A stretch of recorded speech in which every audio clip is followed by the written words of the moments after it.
Un apasionado por Dios reconoce la importancia de estudiar, meditar y vivir conforme a la palabra de Dios para mantener su vida en victoria. Te damos la bienvenida a nuestro estudio bíblico. Somos Pasión por su presencia. Bienvenidos. Nuestro estudio bíblico. Durante el año anterior estuvimos hablando y viendo las cartas del apóstol Pablo. Y algo que el Señor me guió en ese tiempo fue, vamos a estudiar las cartas de Pablo de manera cronológica.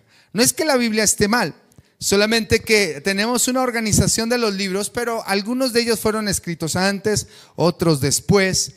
Y vimos el orden que básicamente la primera carta o las primeras cartas que el apóstol Pablo escribe son las cartas a los tesalonicenses, primera y segunda carta de los tesalonicenses. Luego veíamos la segunda y si lo viéramos de acuerdo al orden, algunos dicen que sería la primera y tercera de Corintios. Nosotros lo conocemos como primera y segunda de Corintios. Después veíamos Gálatas, Romanos, y las tres últimas que vimos fue Colosenses, Filemón y Filipenses. Diga conmigo, Colosenses, Filemón y Filipenses.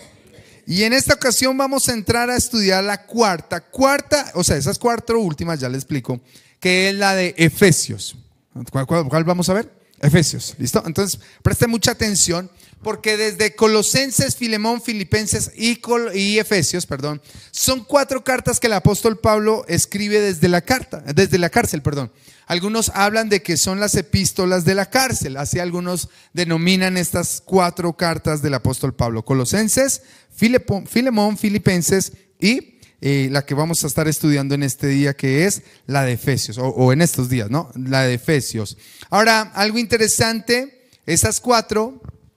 cada una de esas cuatro cartas que escribe el apóstol Pablo, inspirado por el Espíritu Santo, aunque está en la cárcel, es enviada por cada uno. De pronto alguno de los que está aquí recuerda que hablábamos de un Epafras, un Epafrodito, de un Onésimo. En este caso, cada uno de ellos iba a un lugar en particular, y asimismo no solo iba a un lugar en particular, sino llevaba una carta en particular. Esta carta a los Efesios, es necesario como para que tengamos un contexto, fue escrita más o menos entre el año 60 y 62 después de Cristo. Ya les dije que lo escribió desde la cárcel. Pero Éfeso, se les dice, el gentilicio para ellos es Efesios, pero Éfeso es la ciudad. Y quiero leerle un pedacito que me parece interesante como para conocer un poquito el contexto. Dice: Éfeso era un centro mundial de adoración a ídolos en el Imperio Romano.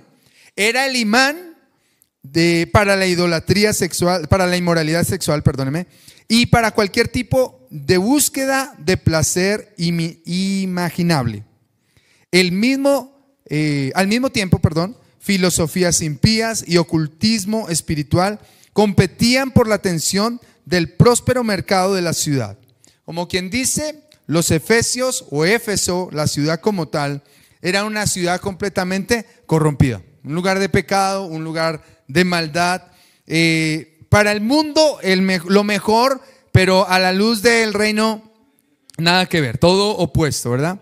Ahora, esta carta de los Efesios, es bien interesante porque básicamente nos enseña, les enseñó a ellos y nos enseña a nosotros que como nuevos convertidos debemos salir del entorno, de un entorno de pecado. O sea, muchas personas, muchas personas conocen la iglesia y les parece bonito.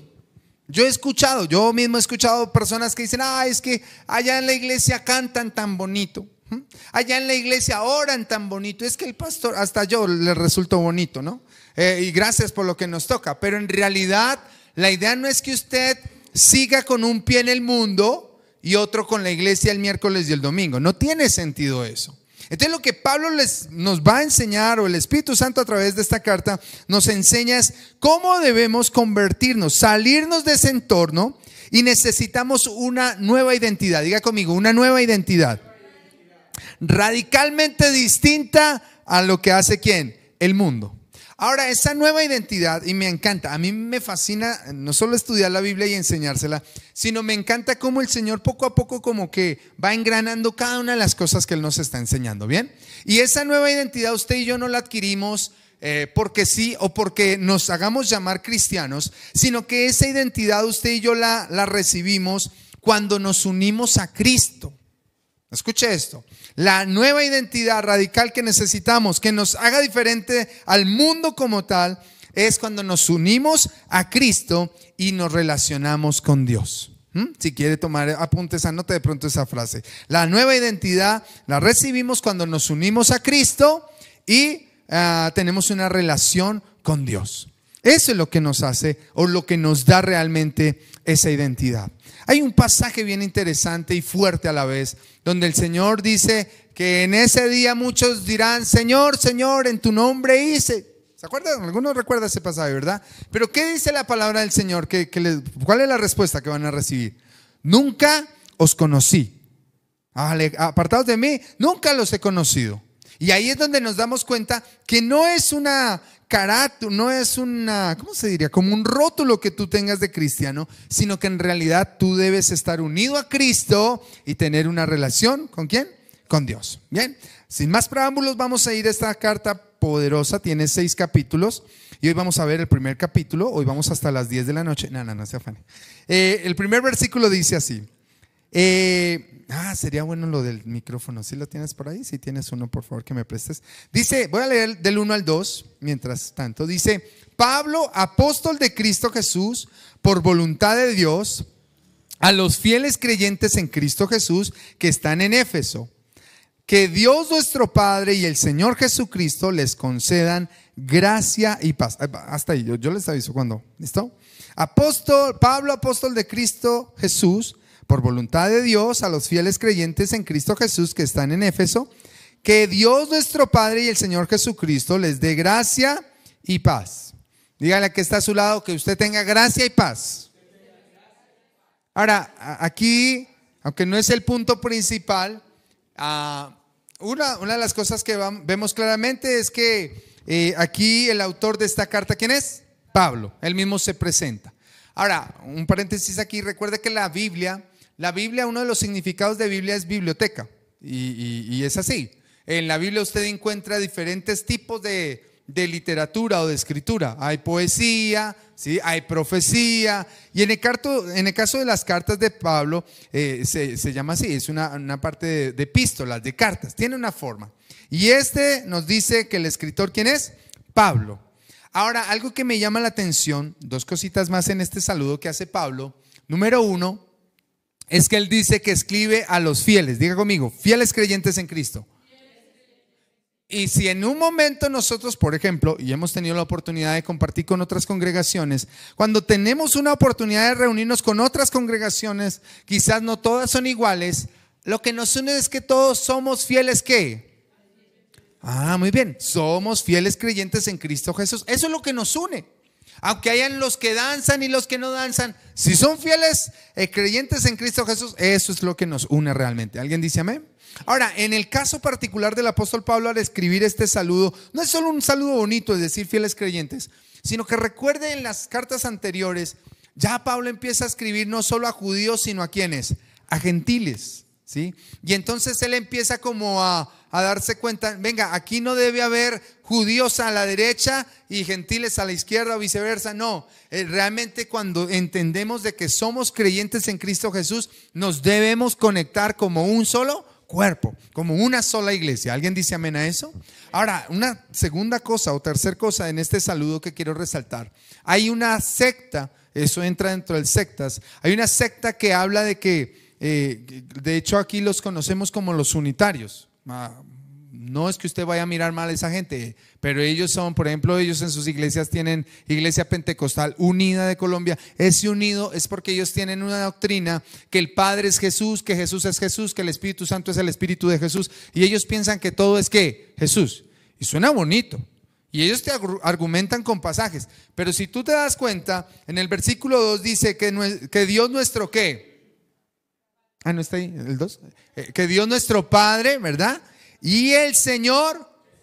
Son dos personas totalmente diferentes. ¿Sí? Ahora, hay muchas otras sectas que hablan y piensan diferente con respecto a la Trinidad. Algunos hasta niegan como tal la Trinidad. ¿Listo? Ahora, hay algo interesante aquí. A partir después de ese saludo que hace el apóstol Pablo, viene algo y es una bendición. Mira que está a su lado, dígale, hay bendiciones para usted. No, se lo dijo mal. Ya usted es bendecido, más bien. ¿Cuántos son bendecidos? No falta el cristiano que está creciendo hasta ahora en su fe y diga, no, pastor, pero no tengo plata, pero no, hermano, déjeme decirle, hay bendiciones mucho más grandes. Me gustó como de pronto lo dijo David. Hay bendiciones mucho más que grandes. Y aquí lo vamos a ver. Entonces, este capítulo, si tú tienes una Biblia de papel, creo que algunas Biblias traen dos divisiones grandes. Después del saludo que hace el apóstol Pablo, hay dos divisiones grandes. No sé si la notas, pero en algunas Biblias tiene una división. O sea, hay dos partes grandes. Y la primera, si estás tomando apuntes, yo le puse así: la bendición que recibimos de Jesús. Los fieles creyentes tienen una bendición en Cristo Jesús. ¿Alguien dice amén? Amén. Entonces voy a pedirle el favor que, como lo hemos hecho quizás anteriormente, vamos a estar leyendo del versículo 3 al versículo 14 y sin pelearse por el micrófono, por favor, cada uno va leyendo del versículo 3 al 14. Vamos a ver. Alabado sea Dios, Padre de nuestro Señor Jesucristo, que nos ha bendecido en las regiones celestiales con toda bendición espiritual en Cristo. 4. Dios nos escogió en Él antes de la creación del mundo, para que seamos santos y sin mancha delante de Él, en amor. Mientras lee la niña, ese en amor es interesante. No es que nos haya, para que vivamos en santidad y sin mancha, en amor, no. Ahí hay un punto y es en amor. Siga. Nos predestinó para ser adoptados como hijos suyos por medio de Jesucristo, según el buen propósito de su voluntad. Muy bien, 6. Para alabanza de su gloria, gracia que nos concedió en su amado. 7. En él tenemos la redención mediante su sangre, el perdón de nuestros pecados conforme a las riquezas de la gracia. 8. Que Dios nos dio en abundancia con toda sabiduría y entendimiento. 9. Él nos hizo conocer el misterio de su voluntad conforme al buen propósito que de antemano estableció en Cristo. 10. Para llevarlo a cabo cuando se cumpliera el tiempo, reunir en él todas las cosas, tanto las del cielo como las de la tierra. 11. En Cristo también fuimos hechos herederos, pues fuimos predestinados, sí, según el plan de aquel que hace todas las cosas conforme al designio de su voluntad. Y yo le enseñé a leer, entonces muy bien. Siga. A fin de que nosotros que ya hemos puesto nuestra esperanza en Cristo, seamos para alabanza de su gloria. 13. En él también ustedes, cuando oyeron el mensaje de la verdad, el evangelio que los trajo la salvación y lo creyeron, fueron marcados con el sello que es el Espíritu Santo prometido. Yo voy a leer el 14, yo sé que Elvirita dice: este garantiza nuestra herencia hasta que llegue la redención final del pueblo adquirido por Dios para alabanza de su gloria. Decimos que la bendición que hemos recibido de parte del Señor, somos bendecidos para bendecir. Diga conmigo: soy bendecido para bendecir. Ahora, esta suena bonito, ¿verdad? Suena como una frase así bien chévere, ¿no? Somos bendecidos para bendecir. Y en realidad así es, no es solo una frase. Si te das cuenta,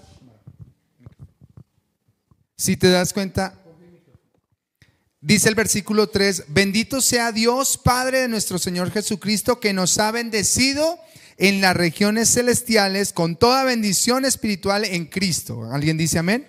Hemos sido bendecidos. Ahora, bendecimos al Señor porque Él nos ha bendecido. Amén. Y algo importante aquí con respecto a las bendiciones que recibimos de parte de Cristo Jesús es que es interesante cómo podemos bendecir a Dios porque ya fuimos bendecidos por Él.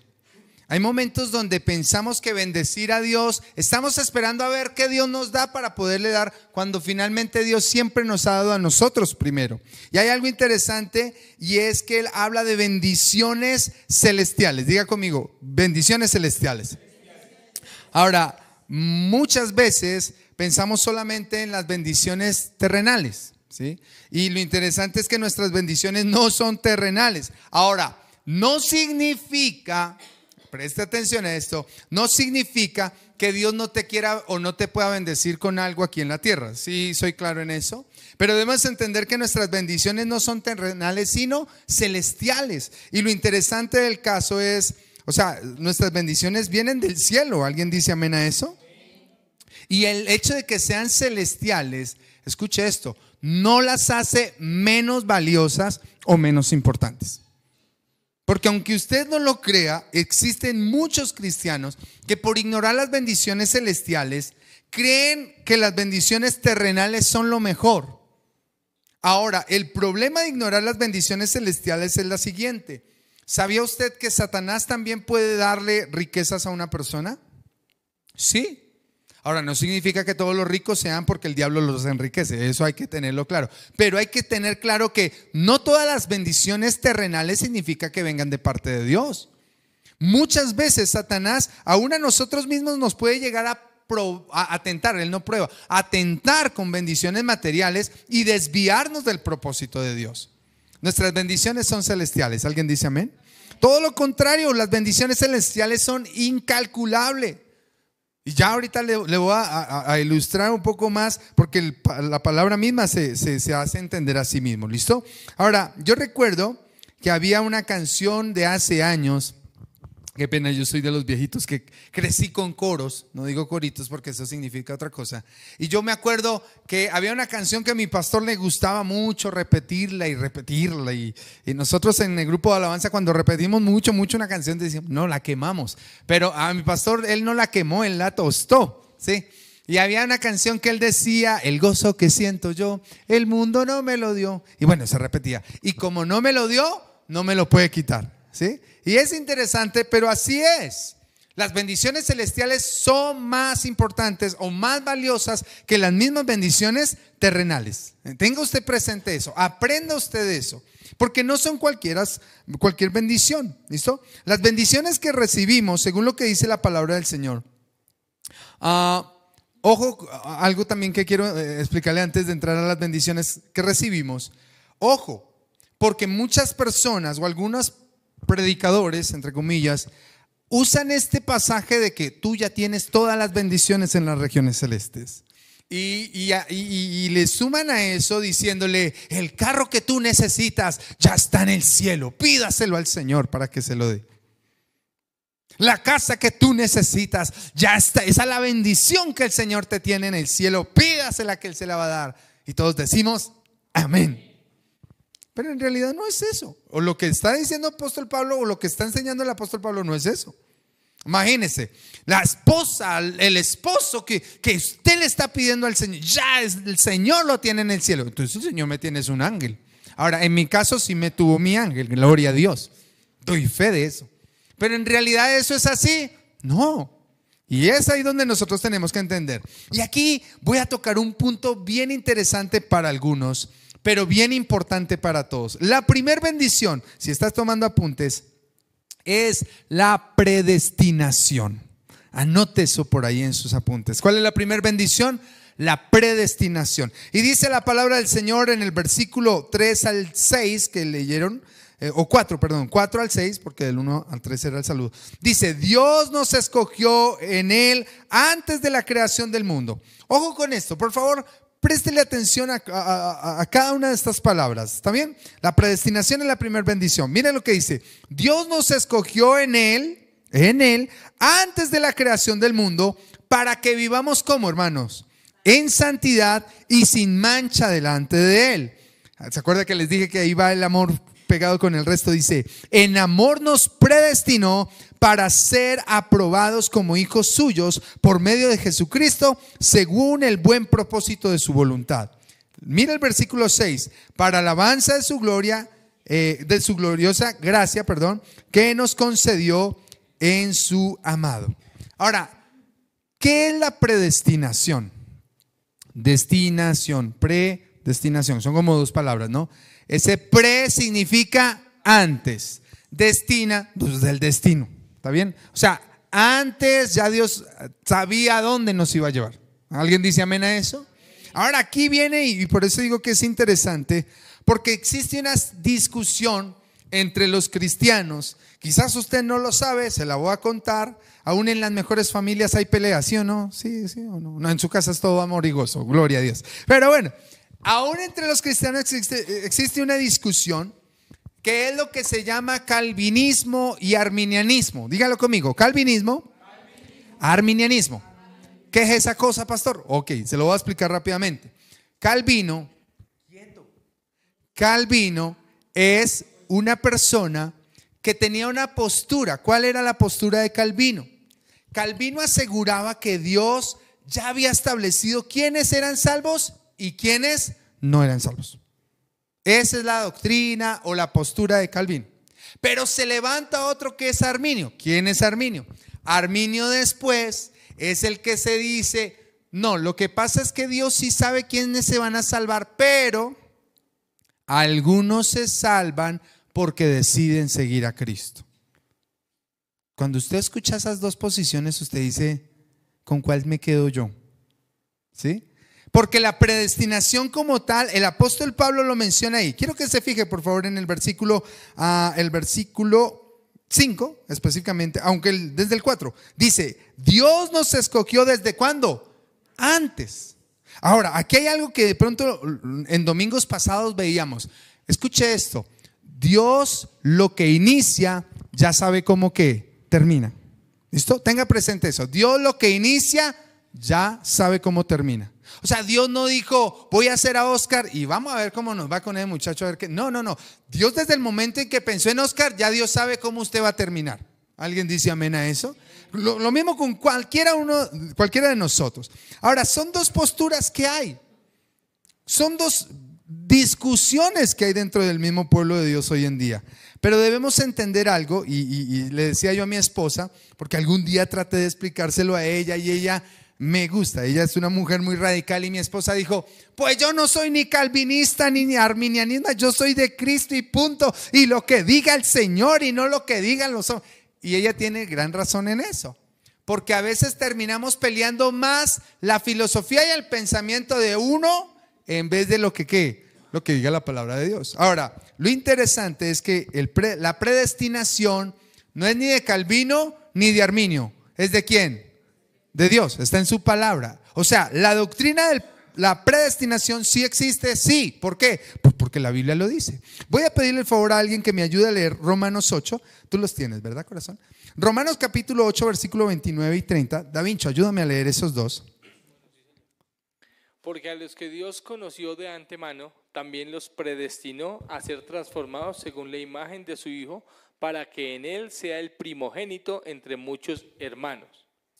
30. A los que predestinó también los llamó, a los que llamó también los justificó, y a los que justificó también lo glorificó.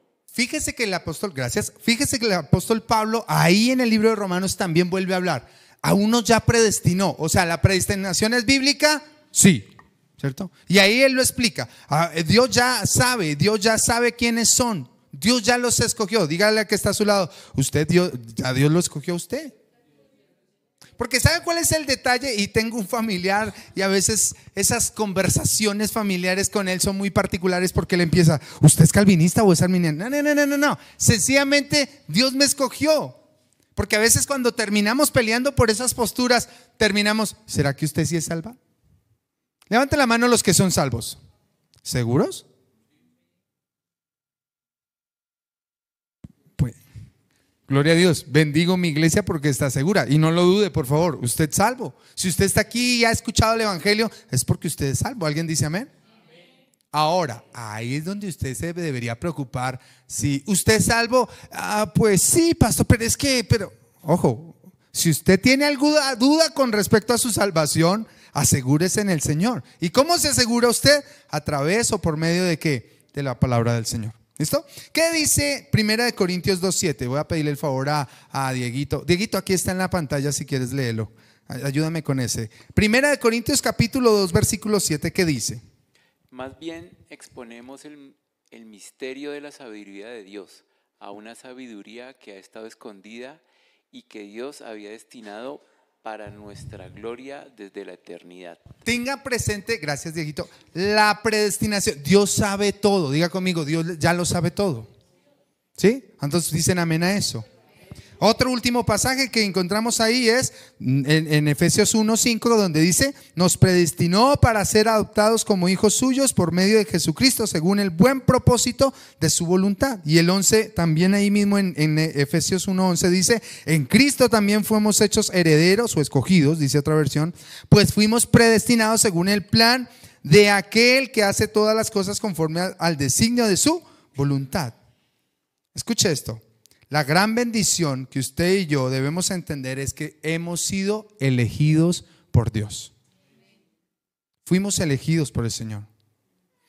Alguna vez escuchaba un testimonio de un pastor. Él es un pastor en Perú, si no estoy mal.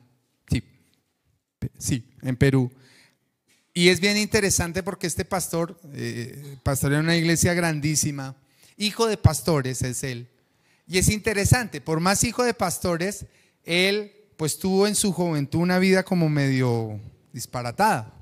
Y él decía que sus padres oraban tanto por sus hijos y creían y le decían: Señor, nuestro hijo está en tu voluntad, así como tú nos predestinaste a nosotros, Señor, oramos por nuestro hijo y que él también sea predestinado para esto. Y él dice que las oraciones de sus papás por él eran tan fuertes que cuando él se iba con sus amigos de universidad a fumar marihuana, él decía: mientras mis compañeros veían elefantes con alas, unicornios volando y todo esto, él era tanto que él decía: no, yo veía era Moisés, yo veía a Abraham, yo veía al arca de Noé, es chistoso cuando uno escucha ese testimonio. Y en este momento, ahora, no por la marihuana, no, obviamente que no, pero es interesante que en este momento es un siervo del Señor y está pastoreando una iglesia grande. Si no estoy mal, creo que es en Perú o en Ecuador, uno de los dos países hermanos acá abajito.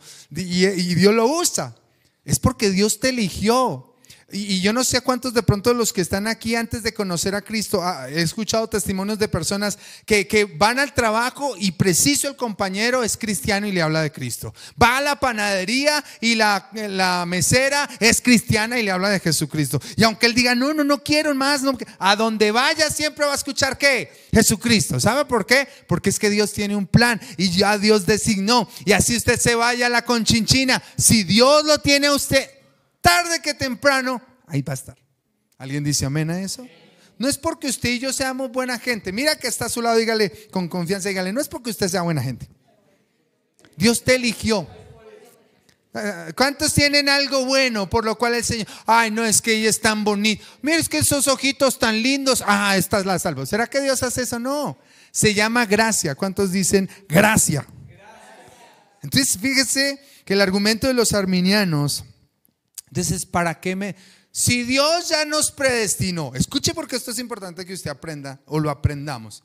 Si Dios ya nos predestinó, o sea, si Dios ya sabe quiénes se salvan y quiénes, ¿para qué predicamos? ¿Para qué gastamos o para qué invertimos en predicar? Pues si ya Dios sabe que se salva, pues que salve. Nos ahorramos ahí unos pesos.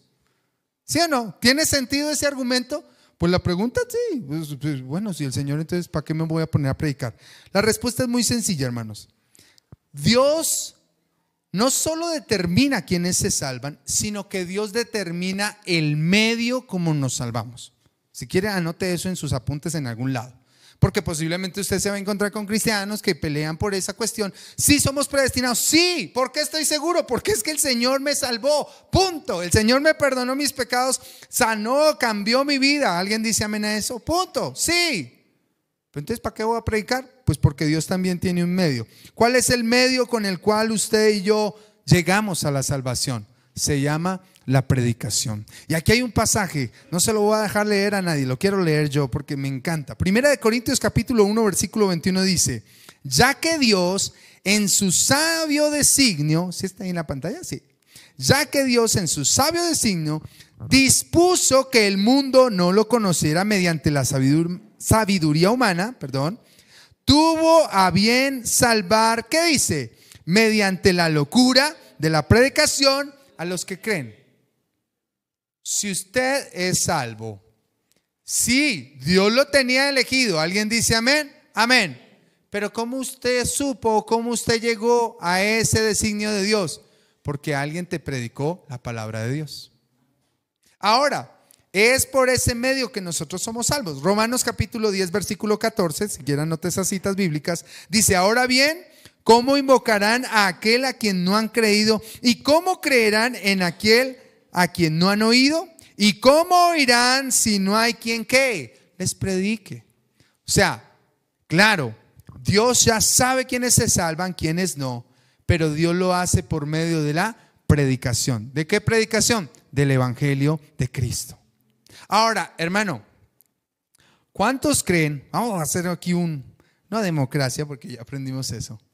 Pero ¿cuántos creen que Dios puede o pudo haber salvado a Pablo Escobar?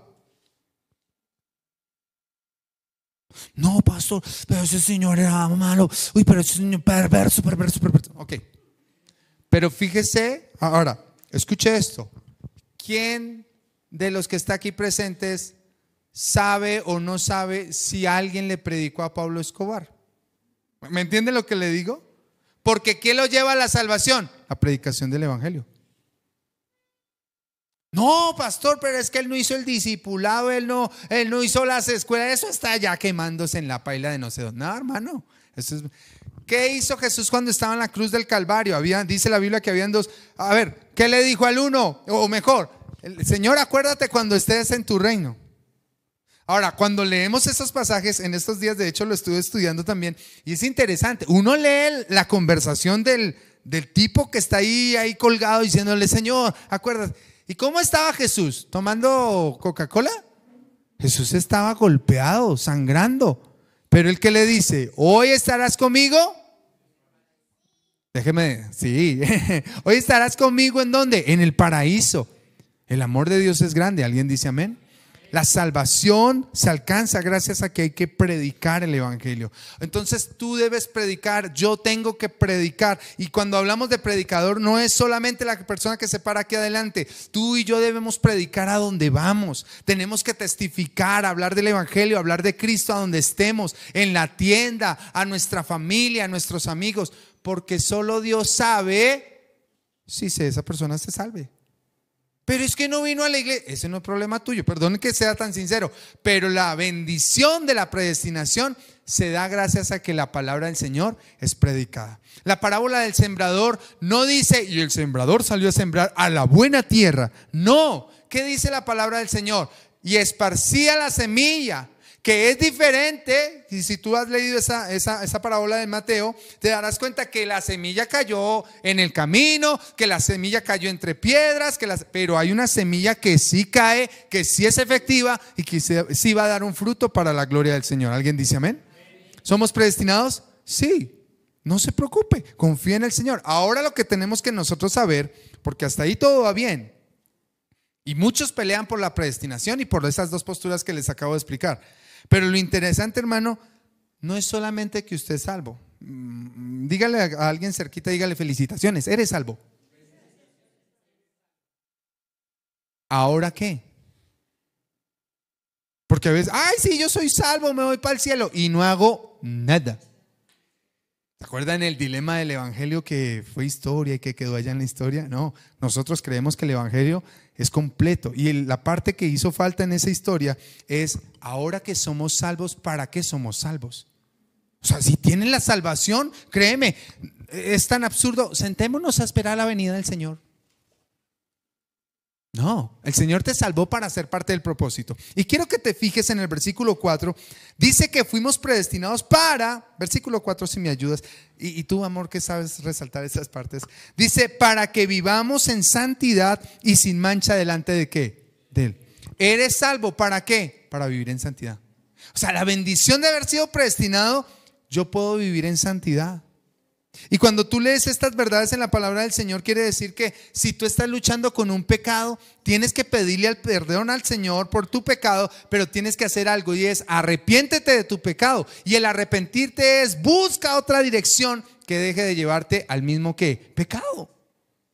Esa es una bendición. Usted sabe cuántas personas que están sin Cristo están literalmente cautivas, atadas al pecado, no pueden salir de allí.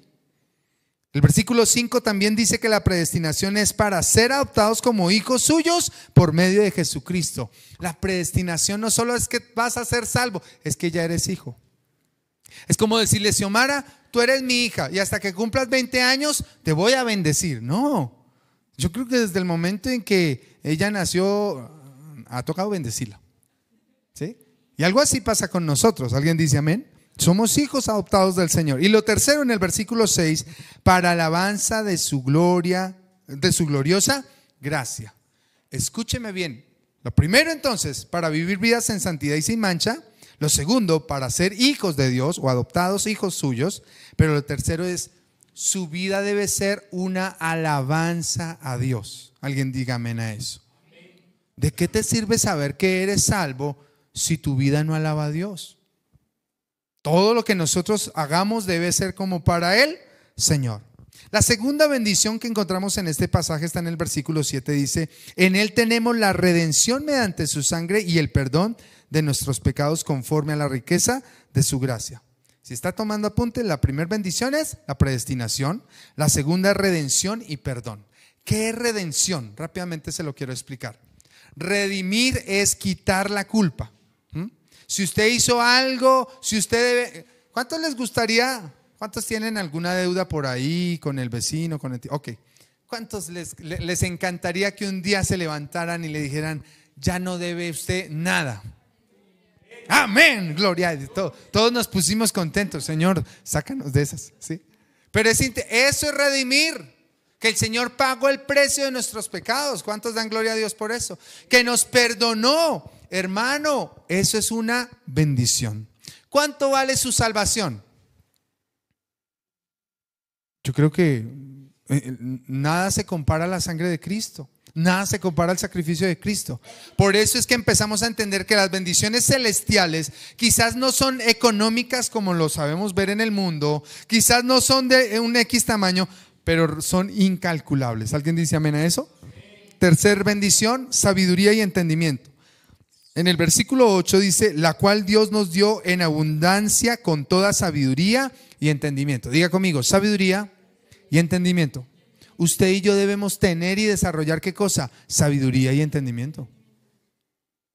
Hermano, no hay mejor manual en el mundo que la palabra del Señor.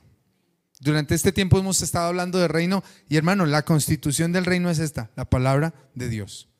Por eso es que Dios es enfático en decirle al pueblo de Israel, no se olviden de mis leyes, de mis mandamientos, no se olviden de mis decretos, no se olviden, porque es que esto es lo que finalmente debe regir nuestra vida.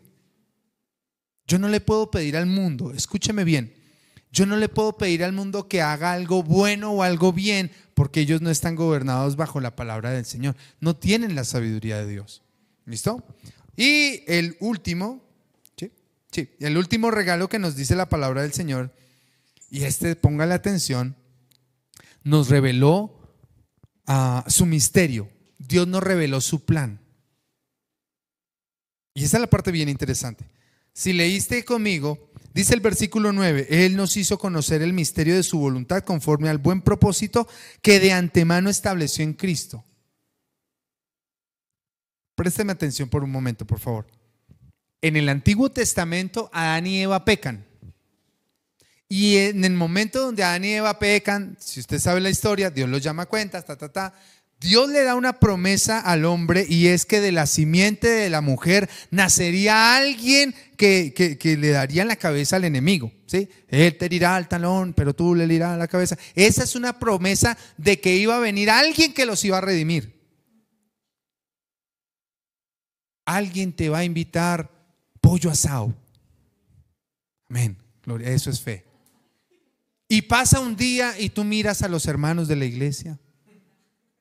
No, nada. Pasa otro día y vuelves a mirarlos. Y pasas otro. Sabía que iba a dar en ese ejemplo. Pero lo interesante, présteme atención a esto. Había una promesa y pasaron generaciones tras generaciones. Llega Abraham y en Abraham hay una promesa que de él serían benditas todas las familias de la tierra. De él, pero no era él. Y sigue y nace un hijo y después otro y empieza. ¿Saben? Lo interesante es que todo el pueblo de Israel estuvo esperando la promesa. ¿Sabe cuál es la diferencia del pueblo de Israel a nosotros hoy en día? Que Dios ya nos mostró la promesa. De hecho, y es interesante, el pueblo de Israel todavía sigue esperando su Redentor. ¿Por qué siguen esperando su Redentor? Si Cristo ya vino, pecadores malvados. ¿Saben por qué? Porque ellos están esperando lo que en este momento usted y yo estamos esperando. Estamos esperando al Rey de Reyes y al Señor de los Señores. ¿Tiene sentido o no? Sí. Porque si ellos hubieran entendido como usted y yo entendemos ahora que Cristo Jesús se hizo hombre, murió en la cruz, es más, no lo hubieran ¿qué? No lo hubieran crucificado. ¿Me entienden esta parte? ¿Eso lo saben ellos? No. ¿Quiénes lo sabemos? Nosotros. ¿Por qué? Porque Dios nos reveló su misterio. ¿Cuántos todavía leemos Apocalipsis con cierto susto? Pastor, es que ahí habla de unas bestias y con cuernos y con ojos y con... Hermano, déjeme decirle, Apocalipsis es el final de toda la historia y hay muchas cosas que tenemos que aprender. Amén. ¿Cuáles son las bendiciones? ¿Cuáles son las 4 bendiciones que encontramos ahí? Ayúdeme, si predestinación, muy bien. Redención y perdón, sabiduría y entendimiento, y nos reveló su misterio y su plan. Ahora, no vamos a leer toda esa parte porque ya la leímos, pero léalo con más detenimiento. No solo nos dio a conocer su plan, escuche esto. No solo nos dijo, vamos a comer pollo asado. ¿Sabe qué dice? Nos invitó a comer pollo asado. Tengo que usar esas ilustraciones para que el pueblo del Señor entienda. No, mentiras. A lo que me refiero es, muchas veces, ¡ay, el Señor nos va a salvar! Pero no hemos hecho nada. El Señor nos va a salvar, pero mientras nos salva, Dios dijo, necesito a Diego. Mientras Cristo viene, necesito a Samuel, necesito a Laura, porque Dios quiere que seamos parte de su plan. ¿Alguien dice amén? ¿Cuántos creen que va a haber un avivamiento en Sogamoso? Amén. Pero ¿sabe con quiénes va a empezar? Pero si nosotros estamos todavía haciendo la iglesita que nos vemos cada 8 días y no hacemos nada, no, somos parte del plan de Dios. Amén. Terminamos en la segunda parte que va del versículo 15 en adelante. ¿Quién tiene micrófono otra vez? Vamos a leer del versículo 15 en adelante. Empiezo yo, ahí está. Por eso yo, por mi parte, desde que me enteré de la fe que tienen en el Señor Jesús y el amor que demuestran por todos los creyentes, 16. Tranquila. No he dejado de dar gracias por ustedes al recordarles en mis oraciones. Ella sigue pensando en el pollo. 17. Pido que el Dios de nuestro Señor Jesucristo, el Padre glorioso, les dé el espíritu de sabiduría y de revelación para que lo conozcan mejor. 18. Pido también que les sean iluminados los ojos del corazón para que sepan a qué esperanza, para que sepan, Él los ha llamado, cuál es la riqueza de su gloriosa herencia entre los santos. 19. Y cuán incomparable es la grandeza de su poder a favor de los que creemos. Ese poder es la fuerza grandiosa y eficaz. 20. Que Dios ejerció en Cristo cuando lo resucitó de entre los muertos y lo sentó a su derecha en las regiones celestiales. 21. muy por encima de todo gobierno y autoridad, poder y dominio, y de cualquier otro nombre que se invoque, no solo en este mundo, sino también en el venidero. 22. Dios sometió todas las cosas al dominio de Cristo y lo dio como cabeza de toda a la iglesia. Y 23. Está que su cuerpo es la plenitud de aquel que lo llena todo por completo. Otra que está pensando en el pollo. Ah, no. Ok. Listo. Miren, algo que me llama la atención aquí. Pablo hace una oración, ¿listo? Y esa oración que hace el apóstol Pablo por la iglesia en Éfeso es la misma que hace el Señor también por nosotros, yo creo, ¿listo? Y algo importante que quiero de pronto resaltar aquí, yo creo que Dios nos está llevando a un despertar en el sentido de dejar de ser la comunidad. Ahora, no significa que no nos amemos, no nos queramos, no, eso tiene que seguir, pero me refiero a una comunidad religiosa. Tenemos que sacar la religiosidad. Díganle que está a su lado, deje de ser religioso. Y yo creo que el Señor está estableciendo su reino en medio de nosotros. ¿Alguien dice amén a eso? Eso es algo importante. Ahora, aquí Pablo pide dos cosas. Número uno, para los que están tomando apuntes, ¿qué es lo primero que pide? Espíritu de sabiduría y de revelación. Ahí en el versículo 17 dice: pido a Dios de nuestro Señor Jesucristo, el Padre glorioso, les dé ¿qué? Espíritu de sabiduría y de revelación para que lo conozcan mejor. Ahora, es necesario la sabiduría y la revelación. La sabiduría nos ayuda a comprender, pero la revelación nos ayuda a entender aquello que no es tan fácil de entender. ¿Alguien dice amén a eso? Ahora, ¿quién es? Y ojo, porque aquí en la nueva versión internacional tú puedes ver espíritu de sabiduría. ¿Está con mayúscula o sin mayúscula? Espíritu de sabiduría, ¿cierto? Está en mayúscula. Pero si tú miras la Reina Valera, tú vas a encontrar que ese espíritu no está en mayúscula. O sea que, algunos podrían decir, ¿cómo así? O si es o no es el Espíritu. Es el Espíritu Santo, diga conmigo, es el Espíritu Santo. Ahora, para entender eso tenemos que entender lo que dice 1 Corintios 2, versículo 10 al 12, que dice: ahora bien, Dios nos ha revelado esto por medio de su Espíritu. Si lo ves ahí, te das cuenta que es Espíritu en mayúscula, ¿no? O sea, el Espíritu Santo. Pues el Espíritu lo examina todo hasta las profundidades de Dios. Versículo 11 dice: en efecto, ¿quién conoce los pensamientos del ser humano sino su propio espíritu que está en él? Asimismo, nadie conoce los pensamientos de Dios sino el Espíritu de Dios. Y el versículo 12 termina esta idea diciendo: nosotros no hemos recibido el Espíritu, fíjese que está en minúscula, el Espíritu del mundo, sino el Espíritu que procede de Dios, para que entendamos lo que por su gracia Él nos ha concedido. Cuando oramos, la petición tenemos que pedirle al Señor: Señor, danos espíritu de sabiduría y de ¿qué? De revelación. Tú puedes leer la Biblia. Yo no sé a cuántos les pasa que leen la Biblia y quedan como si no hubieran leído nada. Ahora, yo entiendo que hay pasajes que son complejos, pero es necesario decirle: Espíritu Santo, ayúdame, necesito sabiduría y ¿qué? Revelación. Amén. La segunda cosa que dice allí, por lo que pide el apóstol Pablo, es iluminar los ojos del corazón. Si te fijas ahí en el versículo: pido también que les sean iluminados los ojos del corazón. Y aquí me llama la atención porque no es algo poético. No estamos leyendo un poema, diga conmigo, no estoy leyendo un poema. El corazón en la Biblia, y preste atención a esto, el corazón en la Biblia se usa para designar el asiento de las emociones, pensamientos y voluntad. Mi esposa está en mi corazón. ¿Por qué? Porque toca mis emociones, mis pensamientos y mueve mi voluntad. Ok, todo romántico, ¿verdad? Es decir, que el proceso de la toma de decisiones del ser humano está ¿en dónde? En el corazón. Ahora, ¿cuántos han leído en la palabra del Señor que hay pasajes donde Dios dice que Israel era duro de qué? De corazón. ¿Por qué? Porque no le movía nada. Ahora, eso pasa solo con Israel. No, por aquí jamás pasa eso. Desafortunadamente, muchas veces necesitamos pedirle al Señor: Señor, ilumina nuestro corazón. Hay una enseñanza muy grande, obviamente por tiempo no alcanzaríamos, pero luz en la Biblia hace referencia a conocimiento. Aprende eso. Luz hace referencia a ¿qué cosa? Conocimiento. El Señor no le estaba mandando a ponerse un bombillo en el corazón, hermano, ¿sí? Ahora, si usted tiene un, ¿cómo se llama eso? Un marcapasos, esa es otra cosa, ¿ve? Pero cuando dice que ilumine los corazones, los ojos del corazón, quiere decir que haya ese conocimiento del Señor en nuestras vidas. ¿Necesitamos eso? Amén. Hay unos que andan en oscuridad. Y no es que anden con los bombillos apagados, es que andan en ¿qué? En ignorancia.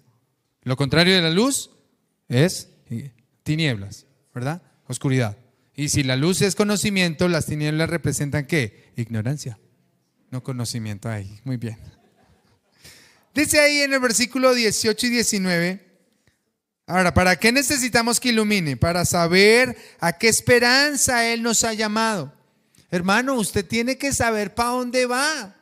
Si este año usted va a seguir siendo creyente, cristiano, hermano, usted tiene que tener una esperanza. ¿Cuál es su esperanza?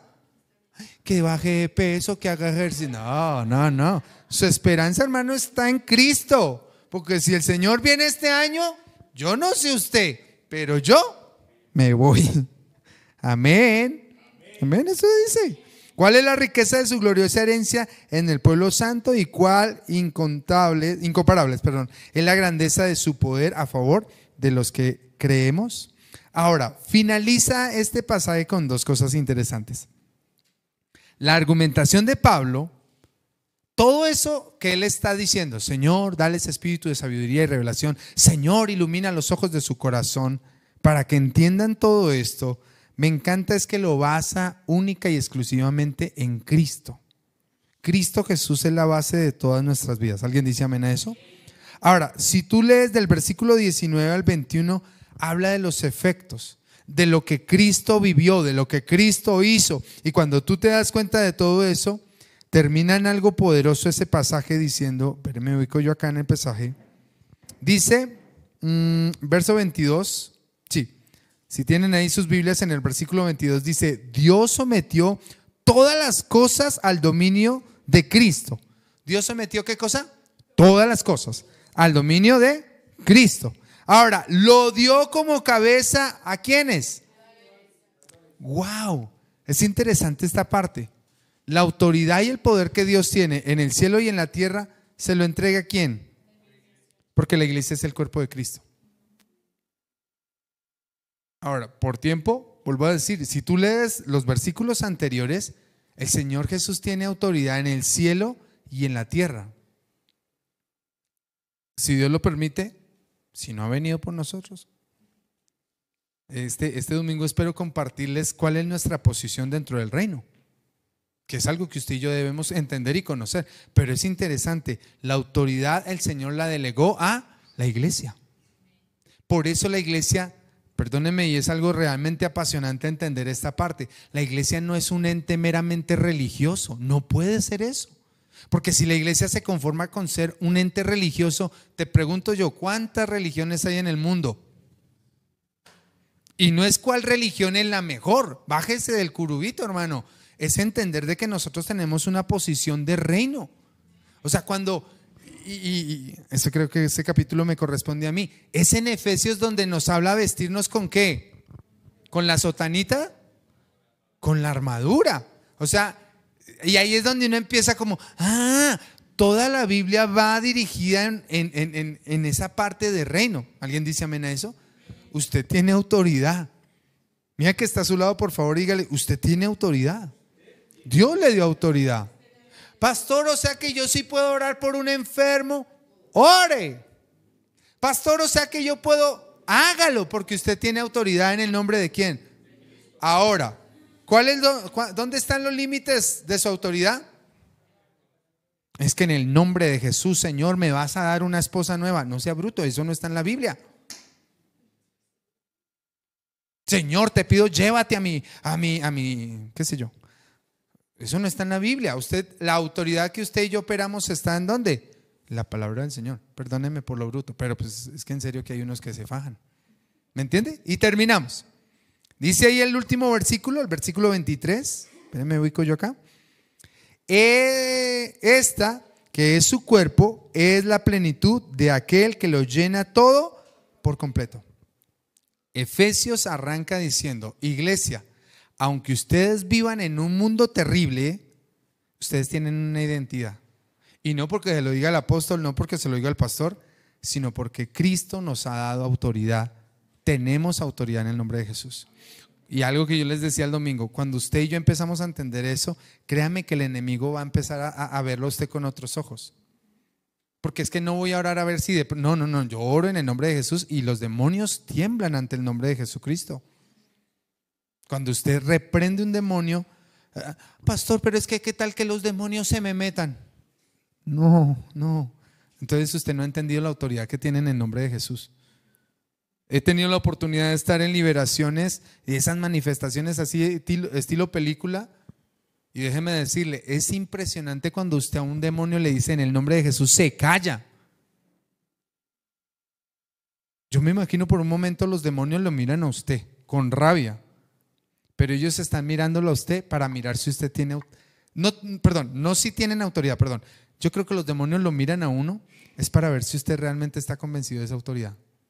Por eso cuando usted ora y le reprende en el nombre de Jesús, créalo. Termino con un testimonio. Hace años yo me acuerdo, hubo un congreso impresionante, mucha gente, y un momento donde se empezó a ministrar y así mismo la manifestación de demonios fue la cosa más horrible. O sea, póngale usted 500 personas, no todos los 500 están endemoniados, pero pasan los jóvenes y empieza a rebotarse cualquier cantidad de demonios. Y había una chica en particular que parecía un tornillo, se retorcía, gritaba, vomitaba, escupía, de todo lo que usted se pueda imaginar. Y yo me acuerdo que estábamos orando ahí, y yo me acuerdo tanto que era tal esa muchacha, o sea, había más de endemoniados, pero era tal esa muchacha que llegaba al primero y fuera, y le reprendía y fuera, y le gritaban de todo. Sudaban los que le oraban a esa muchacha. Y se iba porque ya estaba cansado y pasaba otro. Y créame que en ese momento 3 personas, por bajito 3 personas le reprendieron todos los chuquis habidos y por haber.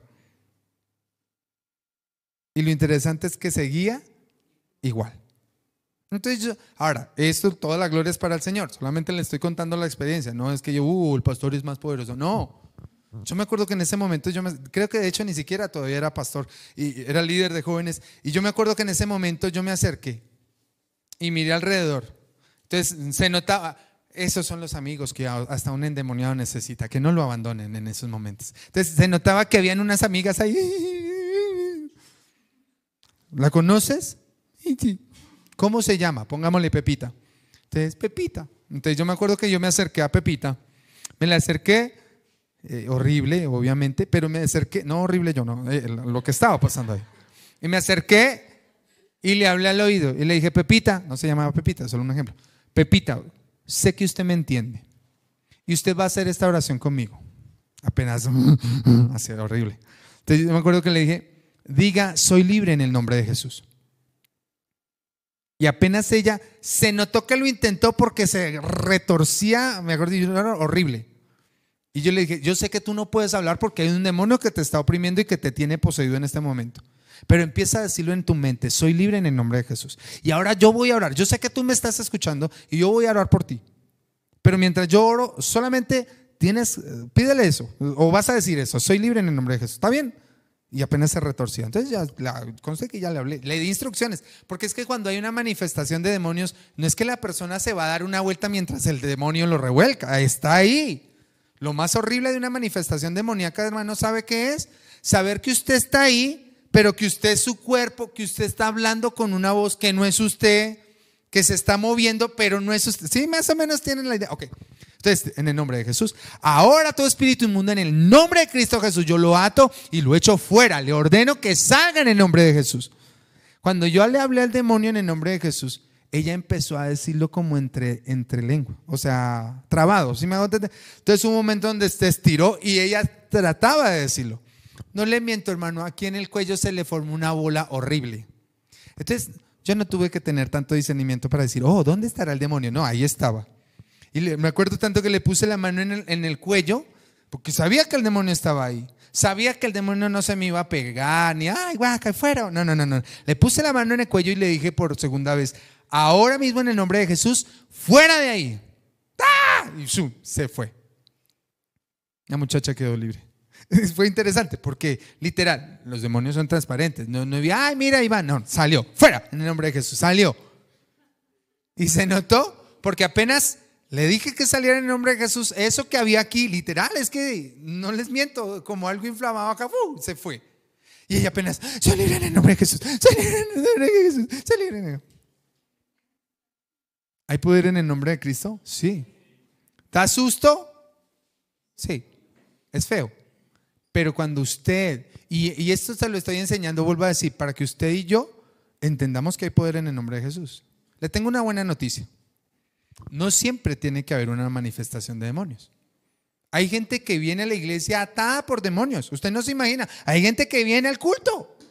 Pastor, pero vino a la iglesia. Sí, pero es que entre semana andan en unas vainas que solo ellos saben. Pero hay gente que viene y en la alabanza, por eso a nosotros nos gusta cantar con ganas, porque la presencia de Dios desciende y la gente es liberada. Por eso es que usted los encuentra, ay, es que aquí cantan bonito. No, es que ellos sienten paz y libertad. Pero el problema es que las personas tienen que volver su corazón a Cristo, porque si no afuera les está esperando que el mismo demonio que les acabó de salir.